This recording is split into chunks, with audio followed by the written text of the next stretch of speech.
Hello everyone, welcome to CG let's grow channel. आज हम लोग पार्ट 22 करेंगे हिंदी का। हिरोशिमा की पीड़ा, श्री अटल बिहारी वाजपेयी ने इसको लिखा हुआ है। किसी रात को मेरी नींद अचानक उचट जाती है, आँख खुल जाती है। मैं सोचने लगता हूँ कि जिन वैज्ञानिकों ने अणुशास्त्रों का आविष्कार किया था वे हिरोशिमा नागासाकी के भीषण नरसंहार के समाचार सुनकर रात को सोए कैसे होंगे। दांत में फंसा तिनका, आँख की किरकिरी, पाँव में चुभा कांटा, आंखों की नींद मन का चैन उड़ा देते हैं।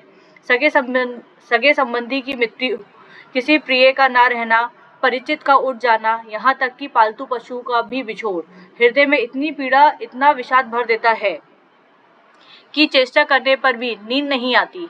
करवटें बदलते रात गुजर जाती है, किंतु जिनके आविष्कार से वह अंतिम अस्त्र बना, जिसने 6 अगस्त 1945 की काल रात्रि को हिरोशिमा नागासाकी के मृत्यु का तांडव कर 2 लाख से अधिक लोगों की बलि ले ली, हजारों को जीवन भर के लिए अपाहिज कर दिया।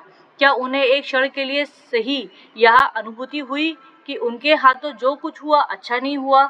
यदि हुई तो वक्त उन्हें कटघरे में खड़ा नहीं करेगा, किंतु यदि नहीं हुई तो इतिहास उन्हें कभी माफ नहीं करेगा। श्री अटल बिहारी वाजपेयी।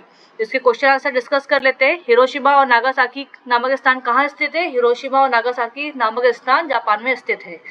कवि की नींद अचानक किस रात को उचट जाती है? कवि की नींद अचानक उस दिन उठ जाती है। उसका तारीख है 6 अगस्त 1945, जब हिरोशिमा नागासाकी के ऊपर न्यूक्लियर बम विस्फोट किया गया था। कवि का हृदय विषाद से क्यों भर आया?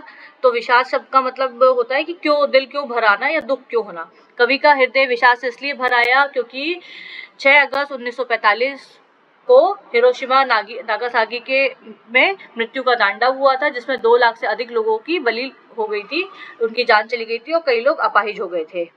कविता में किस तिथि को काल रात्रि कहा गया है और क्यों? कविता में 6 अगस्त 1945 को काल रात्रि कहा गया है। इसका कारण यह है कि उस दिन हिरोशिमा और नागासाकी में 2 लाख से अधिक लोगों की जान गई थी। उस भीषण नरसंहार में कितने लोगों की बलि चढ़ी थी? उस भीषण नरसंहार में 2 लाख से अधिक लोगों की जान गई थी।